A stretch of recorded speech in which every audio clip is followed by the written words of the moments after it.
வணக்கம். இன்றைக்கி நம்ம பார்க்க போகிற ரெசிபி என்னென்னு பார்த்தீங்கன்னா, ஒரு சூப்பரான லஞ்ச் மெனு தான் பார்க்க போகிறோம். இதை நீங்கள் லஞ்ச் பாக்ஸுக்கும் கொடுக்கலாம். நெய் சாதம் வந்து நிறைய மெத்தடில் பண்ணுவாங்க. இதில் இந்த மெத்தடில் நீங்கள் பண்ணி பாருங்கள், ஃப்ளேவராகவும் இருக்கும். அதுக்கு சூப்பரான வெங்காயம், தக்காளி எல்லாமே அரைச்சி காய்கறியெலாம் போட்டு ஒரு குருமா டேஸ்ட் ரெண்டுமே அட்டகாசமாக இருக்கும். ஸோ வாங்க இதை எப்படி செய்யலாங்கிறத பார்க்கலாம். இப்போ ஒரு பேன் எடுத்துக்கலாம், கொஞ்சமாக எண்ணெய் விட்டுக்கலாம். நம்ம வந்து குருமாவுக்கு வந்து எல்லாமே வதக்கி அரைக்க போகிறோம், அதனால் எண்ணெய் விட்டுக்கலாம். ஒரு 2 டேபிள் ஸ்பூன் கிட்டே எண்ணெய் விட்டுக்கலாம். வெங்காயம், தக்காளி எல்லாமே வந்து வதக்கி அரைக்கணும். எண்ணெய் சூடானதும் ஒரு 6 சின்ன வெங்காயம் அப்படியே முழுசாக சேர்த்துக்கலாம். அதே மாதிரி குட்டியாக வந்து பெரிய வெங்காயம் பார்த்திங்கன்னா சின்ன சைஸாக தான் எடுத்திருக்கேன். பெரிய வெங்காயம் நீளமாக நறுக்குனதை சேர்த்து வதக்கி விட்டுக்கலாம். இப்போ இது கூடவே ஒரு பிரியாணி இலை சேர்த்துக்கலாம். அதே மாதிரி ஒரு சின்ன துண்டு பட்டை, ஒரு கல்பாசி, ஒரு ஏலக்காய் சேர்த்துக்கலாம். இது எல்லாமே வதங்கட்டும்.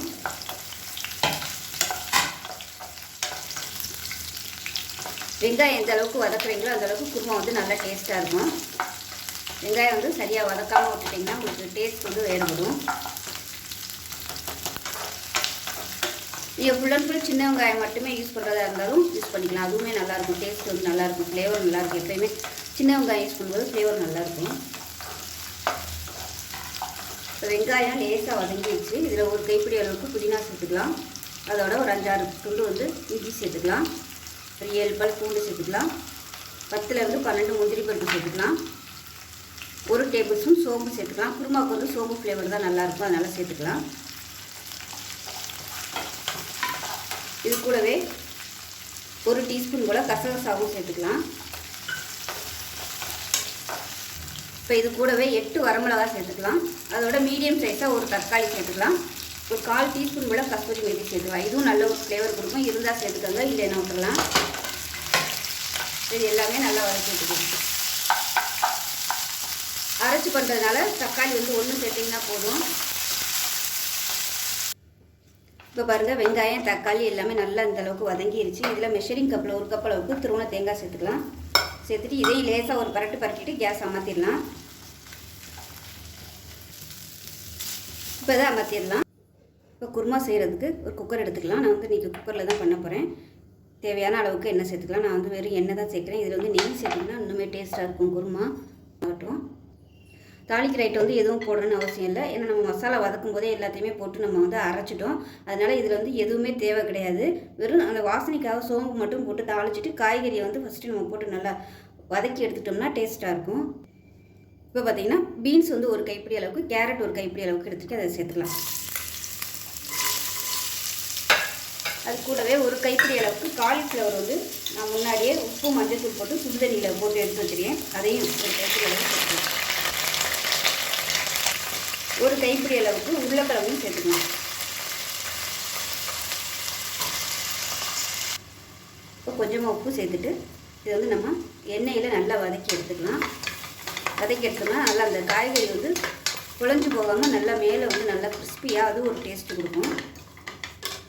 இப்போ காய்கறி வதங்குது. இதில் வந்து ஒரு 1/4 டீஸ்பூன் போல் சோம்பு சேர்த்துக்கலாம். முதலே சேர்த்தோம்னா கறி போயிடும், அதனால தான் இப்போ சேர்க்குறேன்.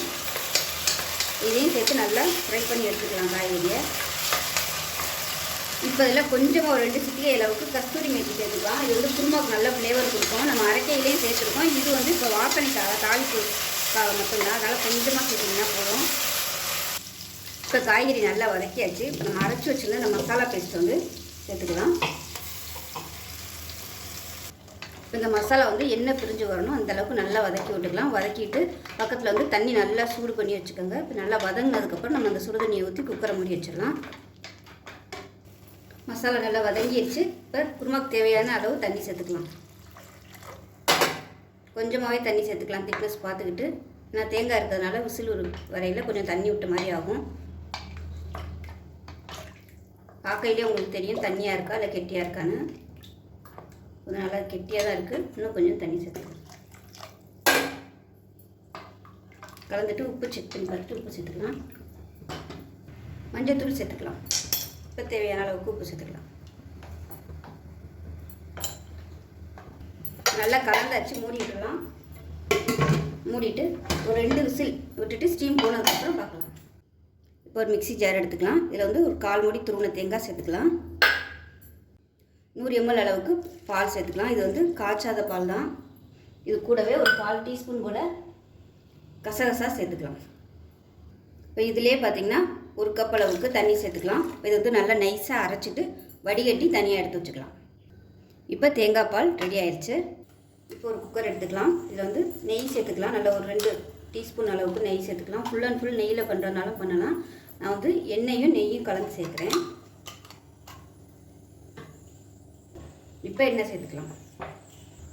எண்ணெய் சூடானதும் ஒரு பிரியாணி இலை, ஸ்டார் அனிஸ் சேர்த்துக்கலாம். அதே மாதிரி ஒரு சின்ன துண்டு பட்டை, ஒரு ஏலக்காய், மராட்டி முக்கு 1 சேர்த்துக்கலாம். கல்பாசி 1 கொஞ்சமாக சேர்த்துக்கோங்க. அதே மாதிரி ஒரு கிராம்பு, எல்லாத்துலேயும் கொஞ்சம் கொஞ்சம் சேர்த்துக்கோங்க. ஒவ்வொரு பீஸு 1/4 டீஸ்பூன் போல் கஸ்தூரி மேத்தி சேர்த்துக்கலாம். அதோட ஒரு 10 முந்திரி பருப்பும் சேர்த்துக்கலாம். மிதமான தீயில வந்து எல்லாத்தையும் போட்டுருங்க. கருகி போயிடுச்சுன்னா உங்களுக்கு நெய் சாதத்தோட டேஸ்ட்டும் மாறி போயிடும், கலரும் மாறி போயிடும். அதனால் மீடியமான ஃப்ளேமில் பொரிய விட்டுக்கோங்க. இப்போ இதில் ஒரு கைப்பிடி அளவுக்கு நீளமாக நறுக்கின பெரிய வெங்காயம் சேர்த்துக்கலாம்.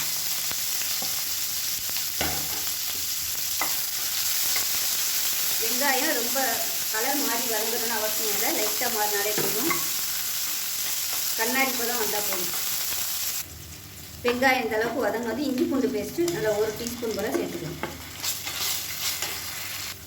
இஞ்சி பூண்டு பேஸ்ட்டு பச்சை வாசனை போக வதக்கியாச்சு. இதில் வந்து நம்ம எடுத்து வச்சுருந்த தேங்காய் பாலும் அந்த பசும்பால் கசகசா போட்டு அரைச்சி வடிகட்டி பால் எடுத்து வச்சுருக்கேன். அதை வந்து சேர்த்துக்கலாம். 1 டம்ளர் அரிசிக்கு 2 டம்ளர் தேங்காய் பால் சேர்த்துக்கலாம். நான் வந்து தேங்காய் பால் வந்து அரைக்கையில் 1/4 டம்ளர் தேங்காய் பால் இருந்துச்சு. மீதி 3/4 டம்ளருக்கு தண்ணி கலந்து 2 டம்ளர் எடுத்து வச்சுருக்கேன்.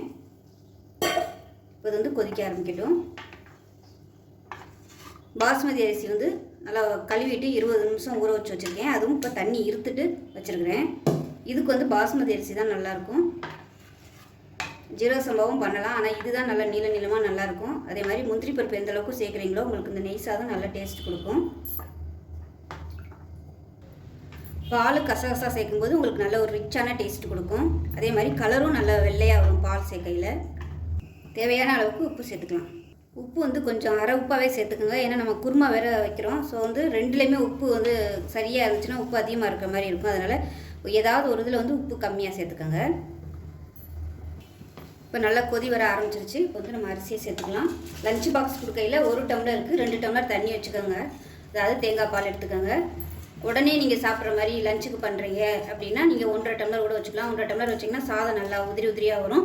சாஃப்டாக வேணும் அப்படின்னு நினச்சிங்கன்னா நீங்கள் 2 டம்ளர் வச்சுக்கோங்க. நான் வந்து 2 டம்ளர் தான் நிற்க வச்சுருக்கேன். அரிசியை சேர்த்துட்டு ரொம்ப கிளற வேணாம். லேசாக அப்படியே மேலாப்பில் கிளறி விட்டுட்டு மூடி வச்சிடலாம். ஏன்னா ஊறி இருக்க அரிசி வந்து உடஞ்சி போகும்.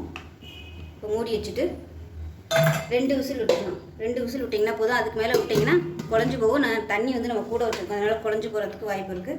இப்போ வந்து 2 விசில் விட்டுட்டு ஸ்டீம் போனதுக்கப்புறம் பார்க்கலாம். நெய் சாதம் எப்படி இருக்குன்னு பார்க்கலாம். திறக்கும்போது வாசனை சூப்பராக இருக்குது. அது நல்லா சூப்பராக வந்துடுச்சு.